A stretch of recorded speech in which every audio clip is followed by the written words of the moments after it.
जय हिंद मेरे प्यारे दोस्तों, हमारे इस चैनल एक्सटीएम में आपका स्वागत है। देखिए, उत्तराखंड पब्लिक सर्विस कमीशन के द्वारा हाल ही में खनन अभियांत्रिकी एवं भूविज्ञान, जिसको माइनिंग इंजीनियरिंग एंड जियोलॉजी से रिलेटेड नोटिफिकेशन अपडेट किया था। जो इसके लिए एलिजिबल थे तो उन्होंने फॉर्म फिल किया होगा। इसके अंतर्गत पर अब क्या किया गया है, ग्रुप सी के अंतर्गत की वैकेंसी सिलेबस इनके द्वारा यहाँ पर प्रोवाइड किया है।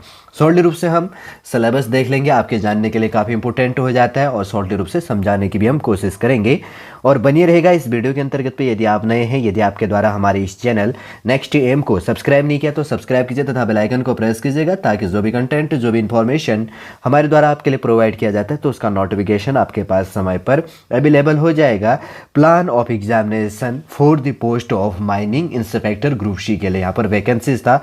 जैसे कि यहाँ पर लिखा गया है, plan of examination has the following stage. कैसे स्टेज में होगा ये चीज़ कहा गया था। जैसे कि यहाँ पर स्ट्रक्चर देख लो। पेपर फर्स्ट है माइनिंग इंजीनियरिंग एंड जियोलॉजी। मैं हिंदी में प्रोवाइड कर दूंगा, शॉर्ट में मैं इंग्लिश में प्रोवाइड कर रहा हूँ, ठीक है।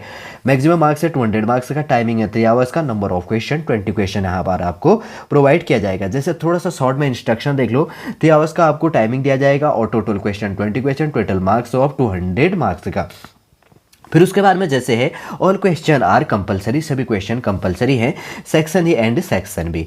सेक्शन ए के अंतर्गत पर 10 क्वेश्चन होंगे, सेक्शन बी में भी 10 क्वेश्चन होंगे। ईच क्वेश्चन करेज जो इसके अंतर्गत पर होगा, क्या होगा, पर क्वेश्चन 10 मार्क्स का होगा। तो 100 मार्क्स का पार्ट ये है, सेक्शन ए है, और उसके बाद में सेक्शन बी क्या है, 100 मार्क्स का, 200 मार्क्स का पेपर हो गया। मैं इंग्लिश में शॉर्ट में इसका बेसिक्स जो है हेडिंग है उनको प्रोवाइड कर देता हूँ। फिर उसके बाद में जो सब हेडिंग उसके अंतर्गत पर टॉपिक होगा तो हिंदी में प्रोवाइड कर दूंगा ताकि आप समझ सको, ठीक है। सबसे पहले है इंट्रोडक्शन टू माइनिंग, जैसे सेक्शन ए के अंतर्गत का टॉपिक है, ठीक है। उसके बाद में सेकंड टॉपिक है माइन, जो सर्वेइंग से है उससे रिलेटेड टॉपिक है। उसके बाद में सरफेस एंड सब सरफेस इन्वायरमेंट थर्ड टॉपिक है। फिर उसके बाद में है रॉक मशीन से एंड ग्राउंड कंट्रोल से रिलेटेड। फिर उसके बाद में माइन मशीनरी। फिर उसके बाद में आगे टॉपिक है अंडरग्राउंड माइनिंग मेथड्स। फिर उसके बाद में सरफेस माइनिंग का टॉपिक। फिर उसके बाद में आ जाएगा जो माइनिंग है इसके अंतर्गत पे लेजिस्लेशन एंड सेफ्टी से रिलेटेड, ठीक है। ये टॉपिक है इंग्लिश में, मैं भी हिंदी में आगे इसके अंतर्गत पे टॉपिक प्रोवाइड कर दूंगा ताकि आप समझ सको। सेक्शन बी के अंतर्गत पे है जियोलॉजी के अंतर्गत पे, जिसमें है फिजिकल जियोलॉजी का पहला टॉपिक है, जियोमॉर्फोलॉजी सेकेंड टॉपिक है। उसके बाद में थर्ड टॉपिक है स्ट्रक्चरल जियोलॉजी। उसके बाद में फील्ड जियोलॉजी, और उसके बाद में है आगे है, अगर बात करेंगे तो क्रिस्टेलियोग्राफी से इसके अंतर्गत पर टॉपिक है, ठीक है ना। जैसे कि यहाँ पर क्या लिखा गया है, क्रिस्टेलियोग्राफी। उसके बाद में आगे बात करेंगे तो अगर बात करेंगे तो क्या है आगे टॉपिक, माइनरोलॉजी का टॉपिक हो गया। फिर उसके बाद में आगे क्या है इकोनॉमिक्स, जो क्या है इकोनॉमिक्स जियोलॉजी। फिर उसके बाद में है अगर बात करेंगे तो इग्नियस जो है इसके अंतर्गत पे पेट्रोलॉजी के अंतर्गत पे, और उसके बाद की बात करेंगे इग्नियस जिसको कहेंगे, ठीक है। फिर उसके बाद में आगे टॉपिक है सेंडिमेंट्री, जिसके अंतर्गत पे पेट्रोलॉजी से टॉपिक है। उसके बाद में जो है मेटामॉर्फिक्स पेट्रोलॉजी। फिर उसके बाद की बात करेंगे तो आगे इसके बाद में क्या दिया गया है, पैलियोंटोलॉजी से टॉपिक है, ठीक है ना, पैलियोंटोलॉजी जिसको कहेंगे। और उसके बाद में आगे टॉपिक है जिसमें दिया गया है स्ट्रेटिग्राफी, जिसको कहेंगे स्ट्रेटिग्राफी करके, ठीक है। अब हिंदी में देख लेंगे तो आगे आपको समझ में आ जाएंगे, बस आपने शॉर्ट में देख लिया, वही हिंदी में इंस्ट्रक्शन दिया गया है क्या चीज़ें हैं करके, जिसको हिंदी में कहा जाता है खान अभियांत्रिकी एवं भूविज्ञान, ठीक है। जिसमें सबसे पहले वही पार्ट है, सबसे पहले खनन परिचय, जिसको हमने सबसे पहले बेसिक सा टॉपिक क्या कहा था इसके अंतर्गत पे, साथ साथ में ये भी ले चलते हैं ताकि आपको और कन्फ्यूजन ना हो, ठीक है। जिसको हिंदी में क्या कहा जाता है, इंट्रोडक्शन टू माइनिंग, खनन का परिचय संबंधी पहला टॉपिक है खनन के परिचय के अंतर्गत पे, जिसमें उत्तराखंड के खनिज संसाधन, खनिज, उनकी उपस्थिति, उत्पादन प्रवृत्ति और उपयोग, सामान्य खनन शब्दों की परिभाषा, सतही और भूमिगत जो खदानों में होता है यूनिट जो ऑपरेशंस का अवलोकन करना। फिर उसके बाद में विस्फोटक से रिलेटेड होता है, जैसे विस्फोटक और ब्लास्टिंग एजेंट के क्या प्रकार होते हैं, ब्लास्टिंग सिद्धांत और सुरक्षा संबंधी विचार, और प्राइमिंग से चार्ज वितरण, और उसके बाद में सोल्डिंग्स और ब्लास्टिंग्स और विस्फोटकों का परीक्षण किया जाता है। उसके बाद में है ड्रिफ्ट का संचालन और मुख्य विकास संबंधी हो गया, हेडिंग जिसको कहा जाता है पारंपरिक तरीके हो गया, ड्रिलिंग हो गया, ब्लास्टिंग से लोडिंग और मलबे का परिवहन क्या चीज होता है, और सहायक संचालन संबंधी सपोर्ट हो गया, वेंटिलेशन से जल निकासी और प्रकाश व्यवस्था, सुरंग या ड्रिफ्ट के लिए सुदृढ़ीकरण। फिर है विस्फोट के से होने वाले नुकसान आदि का आकलन कैसे किया जाता है। फिर उसके बाद में हो गया माइन सर्विंग से रिलेटेड टॉपिक है, सतह की सतहीकरण, थियोडोलाइट्स और टेकोमेट्री और त्रिभुजाकारी और कंटूरिंग जिसको कहा जाता है, सहसंबंध और त्रुटियां और समायोजन से ईडीएम और टोटल स्टेशन से जीपीएस, स्थलीय और वायुजनित लेजर स्कैनर से जेडेसी, और उसके बाद में फील्ड जो एस्ट्रोनॉमी, फील्ड एस्ट्रोनॉमी जिसको कहते हैं, ठीक है। उसके बाद में खान का प्लान एवं सेक्शन हो गया जीआईएस और रिमोट सेंसिंग का अनुप्रयोग, वैधानिक आवश्यकता है क्षेत्र और आयतन की गणना करना। उसके बाद में सतही और उपसतही पर्यावरण जिसको कहा जाता है सरफेस एंड सब सरफेस इन्वायरमेंट, जिसमें है सतही पर्यावरण वायु जल और ध्वनि और भूमि प्रदूषण से रिलेटेड, गुण और गुणवत्ता के मानक, दूषण के कारण एवं फैलाव हो गया और नियंत्रण, और उसके बाद में शारीरिक प्रभाव, भूमि सुधार और ईएमपी जिसको कहा जाता है, और ईआई और ए से रिलेटेड। उसके बाद में उपसतही के अंतर्गत की बात करेंगे तो जैसे कि है सब सरफेस के अंतर्गत पे, ऊपर वाला कहा गया है जैसे सरफेस के अंतर्गत पे, और उसके बाद में सेकंड टॉपिक है उपसतही जिसको क्या कहेंगे सब सरफेस, ठीक है, जिसमें क्या है उपसतही आपदाएं के अंतर्गत पे खदान में आग, खदान में विस्फोट, धूल और जल प्लावन और सुरक्षा मानक क्या क्या चीज़ें हैं। उसके बाद में खान के अंतर्गत पे वेंटिलेशन से रिलेटेड जो टॉपिक है, जो माइनिंग के अंतर्गत है वेंटिलेशन जिसको क्या कहा जाता है, माइनिंग कहा जाता है, ठीक है ना, माइन कहा जाता है खदान को, खान MINE जिसको स्पेलिंग होता है। और वेंटिलेशन हो गया प्राकृतिक और यांत्रिकी के अंतर्गत पे वेंटिलेशन सहायक, जो वेंटिलेशन खदानों और सुरंगों के लिए वेंटिलेशन का जो स्ट्रक्चर है उससे नेटवर्क से रिलेटेड यहाँ पर टॉपिक होना है, ठीक है। फिर उसके बाद में आगे टॉपिक है आपका रोग मशीन मैकेनिक्स जिसको रोग मशीन, और उसके बाद में ग्राउंड कंट्रोल से रिलेटेड टॉपिक है। और उसके जैसे कि बात करेंगे तो चट्टान और मिट्टी के भौतिक यांत्रिकी गुण, चट्टान और उसके बाद में मास वर्गीकरण और इन सीटू तनाव और चट्टानों की विफलता के सिद्धांत, खदान के प्रवेश द्वार के आसपास तनाव वितरण और खदान का धंसना, चट्टान का विदलन। उसके बाद में है सुरंगों और खदानों के लिए रॉक सपोर्ट सिस्टम का डिजाइन, और उसके बाद में रॉक वोल्टिंग्स, केबल और वोल्टिंग्स, शॉर्ट हो गया, क्रेट और रूप, और इसके अंतर्गत पे स्टिचिंग जिसको कहा जाएगा। फिर है ढलान स्थिरता और भूस्खलन, ढलान विफलता के प्रकार, ढलान विफलता का विश्लेषण, ढलान स्थिरता को प्रभावित करने वाले कारक और ढलानों की जल निकासी और सुदृढ़ीकरण, ढलानों की निगरानी और अपशिष्ट डंप, और चट्टान ढलान की स्थिरता क्या है। उसके बाद में है खदान जो मशीन है जिसके अंतर्गत पे जो माइन मशीनरी है उससे रिलेटेड टॉपिक है।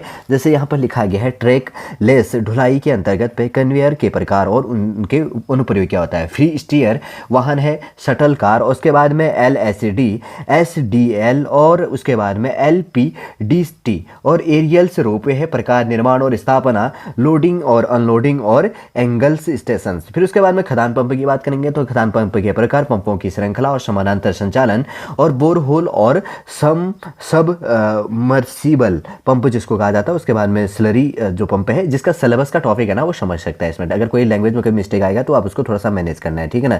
जैसे कहा गया भूमिगत फेमस जो मशीनरी है, कंटिन्यूस जो इसके अंतर्गत पे है, माइनर्स और सीयरर और पावर्ड सपोर्ट्स। फिर उसके बाद में ओपन कास्ट खदानों में इस्तेमाल किए जाने वाले हेम जिसमें HEMM है, और उसके बाद में निर्माण और संचालन से रिलेटेड है, और जो भी होगा इसके अंतर्गत आप देखना। मशीनरी जो रखरखाव है, नियोजित निवारक और पूर्वानुमानित रखरखाव से रिलेटेड। फिर है उसके बाद में भूमिगत खनन की विधियां, अंडरग्राउंड जो माइनिंग मेथड है, क्या चीज़ कहा जाएगा, भूमिगत कोयला खनन, विभिन्न कोयला खनन विधियां, उनकी प्रयोज्यता और सीमाएं जिसको कही जाती है। भूमिगत धातु खनन, विभिन्न स्टॉपिंग और विधियां, उनकी प्रयोज्यता और सीमाएं, और भूमिगत खदानों में परिवहन और वेंटिलेशन से रोशनी और समर्थन की मूल अवधारणा। उसके बाद में है सतही खनन के अंतर्गत में सरफेस जिसको माइनिंग कहा जाएगा।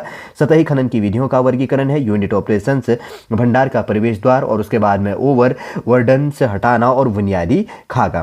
फिर उसके बाद में खुदाई और परिवहन की विभिन्न जो विधियां हैं, चक्रीय विधि, अर्ध निरंतरण विधि, निरंतरण विधि और आयामी पत्थर खदान से रिलेटेड है। फिर उसके बाद में यहाँ पर कहा गया सतही खदान में ड्रिलिंग और ब्लास्टिंग से रिलेटेड, ड्रिलिंग उपकरण का वर्गीकरण, लॉन्ग होल ड्रिलिंग्स और ड्रिलिंग्स की यांत्रिकी और ब्लास्टिंग सिस्टम्स का डिजाइन और नियंत्रित और ब्लास्टिंग की तकनीकी। फिर परिवहन के अंतर्गत पे डंपर हो गया, वेल्ट कन्वेयर से इन पिट क्रशिंग और कन्वेइंग, हाई एंगल्स कन्वेइंग्स, और उसके बाद में सोल डंपर्स संयोजन का अनुकूलन से खदान बंद करने की योजना। फिर उसके बाद में स्ट्रिप जो माइनिंग है, प्लेजर्स माइनिंग्स, और पहाड़ों में अयस्क का खनन कैसे किया जाता है उससे टॉपिक रिलेटेड इंक्लूड हो जाता है। फिर उसके बाद में खान कानून और सुरक्षा से रिलेटेड देखिए, जिसमें कहा जाता है जो जिसके अंतर्गत पे माइन लेजिस्लेशन एंड सेफ्टी कहा जाता है, और जिसकी लेजिस्लेशन से जिसको ठीक है ना माइन से रिलेटेड। भारत में खनन कानूनों का विकास, खान अधिनियम और खान नियमों के प्रावधान, कोयला और खान नियम जिसके अंतर्गत पे माइन नियम, और उसके बाद में धातु माइन के क्या नियम है,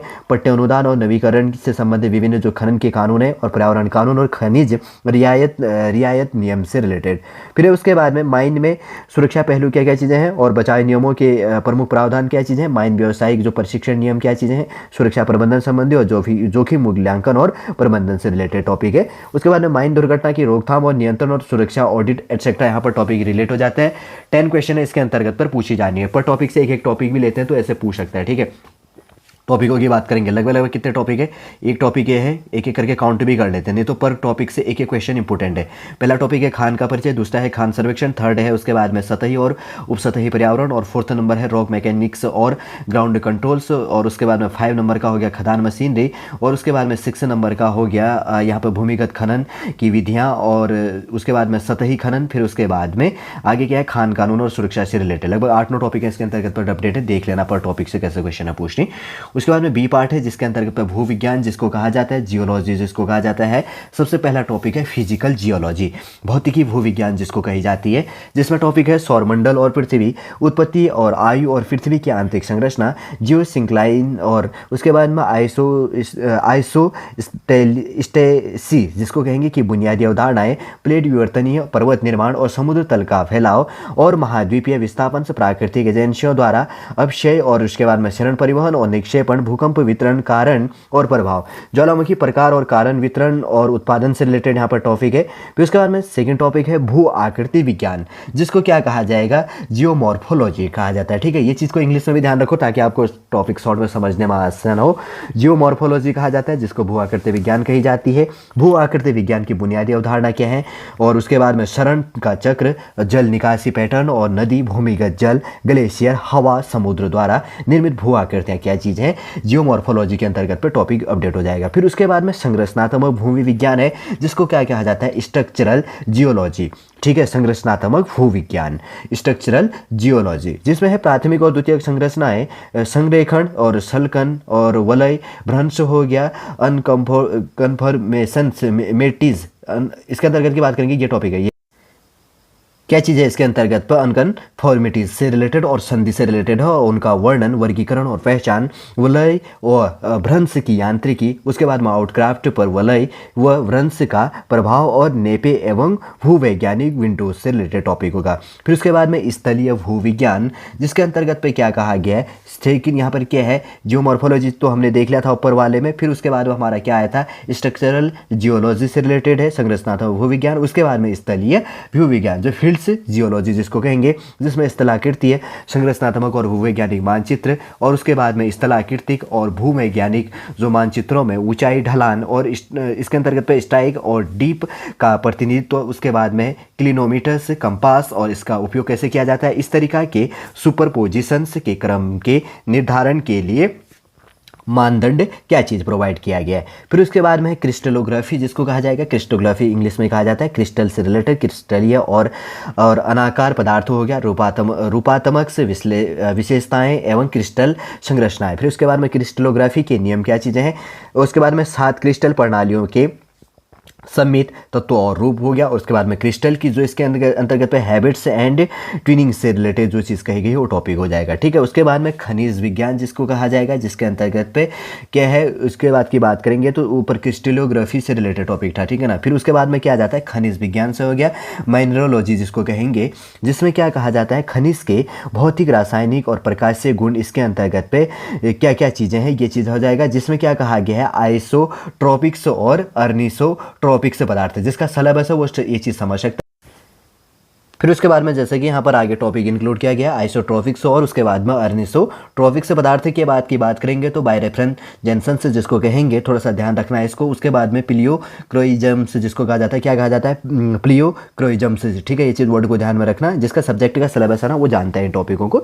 एंड उसके बाद की बात करेंगे तो एक्सटिंक्शंस जिसको कहेंगे, और उसके बाद में निकोल्स जो प्रिज्म का निर्माण और उपयोग से रिलेटेड है। उसके बाद में सिलिकॉन, ऑक्सीजन और टेट्राहेड्रल जिसको कहा जाता है। ठीक है, हिंदी में टाइप किया गया जो टेट्राहेड्रल्स, और उसके बाद में सिलिकेट्स का वर्गीकरण, और उसके बाद में क्वार्ट्ज जिसको कहा जाता है, फेल्ड स्पार, और उसके बाद में फेल्ड स्पेथोइंग, उसके बाद में ओलिवाइन, और उसके बाद में पायरोक्सिन, और उसके बाद में एम्फीबोल और गार्नेट, और उसके बाद में अभ्रक समूह के खनिजों और कैल्साइट, और उसके बाद में लाइन्स, जिरकोन्स और सफीन, उसके बाद में स्टोरोलाइट्स, उसके बाद में काइनाइट्स, और उसके बाद में एपेटाइट्स और क्लोरोराइट क्लोराइड्स के भौतिक गुण और रासायनिक संरचना और प्रकाशीय गुण और उत्पत्ति का तरीका क्या चीज़ है। उसके बाद में नीचे जैसे कि यहाँ पर दिया गया आर्थिक भूविज्ञान से रिलेटेड, इकोनॉमिक्स जो जियोलॉजी जिसको कहेंगे, आर्थिक खनिज भंडार और धातु और गैर धातु भंडारण, अयस्क खनिज और गैर आर्थिक खनिज भंडार के निर्माण और वर्गीकरण की प्रक्रियाएं, भारत में सोना, लोहा, मैंगनीज और यूरेनियम और क्रोमियम्स, तांबा, एल्यूमिनियम्स, सीसा और जस्ता, अभ्रक और जिप्सम्स, मैग्नेसाइट्स, काइनाइट्स, हीरा, कोयला और पेट्रोलियम अयस्कों की उत्पत्ति और वितरण से टॉपिक रिलेटेड है। उसके बाद में आग्नेय शैली जो इसके अंतर्गत पे है, जिसको क्या कहा जाता है, इग्नियस, जिसको पेट्रोलॉजी जिसको कहा जाता है, आग्नेय शैल विज्ञान को क्या कहा जाता है, इग्नियस पेट्रोलॉजी। ठीक है। मैग्मा और इसकी संरचना और प्रकृति क्या है, मैग्मा का क्रिस्टलीकरण, विभेदन और आत्मसात, और उसके बाद में वोवेन का प्रतिक्रिया सिद्धांत, आग्नेय चट्टानों की उत्पत्ति का तरीका, बनावट, संरचना, खनिज विज्ञान और वर्गीकरण से, ग्रेनाइट्स, ग्रेनो डायोराइट्स, उसके बाद में साइनाइट्स और डायोराइट्स, गैब्रो है, उसके बाद में डोलेराइट्स और बेसाल्ट, एनोर्थोसाइट्स, और उसके बाद में ड्यूनाइट और पेट्रोग्राफिक्स वितरण से रिलेटेड यहाँ पर टॉपिक होगा। फिर उसके बाद में अवसादी जो सेल विज्ञान है, जिसके अंतर्गत पे सेंडिमेंट्री जो पेट्रोलॉजी जिसको कहा जाता है, और सारी सेल विज्ञान क्या कहा जाता है, सेंडिमेंट्रियल पेट्रोलॉजी। ठीक है, थोड़ा सा ध्यान रखना। अवसादी चट्टानों का निर्माण और उसके बाद में प्राथमिक अवसादीय संरचना, क्रॉस जो संस्तरण, ग्रेडेड और इसमें है संस्तर और उर्मी का चिन्ह और सोल संरचना। उसके बाद में अवसादी चट्टानों की बनावट और वर्गीकरण है, अवशिष्ट और क्लास्टिक्स और गैर क्लास्टिक्स, जिसमें रासायनिक और कार्बनिक मूल के सिलिशियस और कैल्केरियस निक्षेप हैं। उसके बाद में क्वार्ट्ज, एरेनाइट्स, और उसके बाद में आर्कोज और ग्रेवेकी की उत्पत्ति और विशेषता से रिलेटेड है टॉपिक आएगा। ठीक है। उसके बाद में है कायांत्रिक सेल विज्ञान, जिसको क्या कहा जाता है, मेटामॉर्फिक्स पेट्रोलॉजी। ठीक है। कायांत्रिक के अंतर्गत में कायांतरण के कारक और प्रकार, बनावट, संरचना, क्षेत्र, ग्रेड, और उसके बाद में संलक्षणीय और कायांतरित चट्टानों का वर्गीकरण, क्वार्टजाइट्स, फ्लाइट और स्लेट, और उसके बाद में सिस्ट और नीस और संगमरमर्स और एम्फीबोलाइट, और उसके बाद में खोंडालाइट्स और गोंडाइट का पेट्रोग्राफिक से वितरण से रिलेटेड। फिर उसके बाद में है जीवाश्म विज्ञान से रिलेटेड जो है, जिसको क्या कहा जाता है, इसके अंतर्गत पे जैसे कि यहाँ पर क्या लिखा है, जीवाश्म विज्ञान के अंतर्गत में जिसके जैसे कि हमने ऊपर देखा ना, प्लेंटोलॉजी जिसको कहा जाता है, क्या कहा जाता है, प्लेंटोलॉजी कहा जाता है। और उसके बाद में जिसके अंतर्गत इस तरीके जिसमें क्या आ जाएगा, जीवाश्म ईंधन से रिलेटेड आ जाएगा। जिसकी बात करेंगे तो जीवाश्म हो गया, फॉसिल जिसको कहा जाता है, ठीक है ना। और उसके बाद की बात करेंगे तो संरक्षण के लिए परिस्थितियां और जीवाश्मिकीकरण के तरीकों और उपयोग कैसे किया जाता है। और आगे बढ़ेंगे तो जिसमें लिखा गया है ब्रेकियोपोड्स और लेमली ब्रांच हो गया, गैस्ट्रोपोड्स, उसके बाद में सेफेलोपोड्स, उसके बाद में ट्राइलोबाइट्स, उसके बाद में है इचिनोइड्स, और है उसके बाद में कोरल्स की व्यापक रूपात्मक विशेषताएं और भूवैज्ञानिक वितरण, गोंडवाना वनस्पतियों का संक्षिप्त अध्ययन, और घोड़े, हाथी और मनुष्य का कर्मिक विकास का इतिहास। आपने कभी पढ़ा होगा ये चीज़ें। ठीक है। घोड़े, हाथी और मनुष्य का जो कर्मिक विकास से रिलेटेड क्या टॉपिक है करके। और उसके बाद में आगे बढ़ते हैं, जिसमें क्या कहा गया है, जिसमें है स्तरीकरण से रिलेटेड टॉपिक जिसको कहेंगे। ठीक है। जैसे कि उसके बाद में इसके अंतर्गत पर आ गया था, तो इसके अंतर्गत पे स्ट्रेटोग्राफी जिसको कहा जाता है, जिसमें जीवाश्म विज्ञान से रिलेटेड, तो शायद हमने ऊपर पढ़ लिया था इस वाला टॉपिक है, जिसको क्या था, जीवाश्म विज्ञान को कहा जाता है पाइलियोंटोलॉजी से रिलेटेड टॉपिक। ठीक।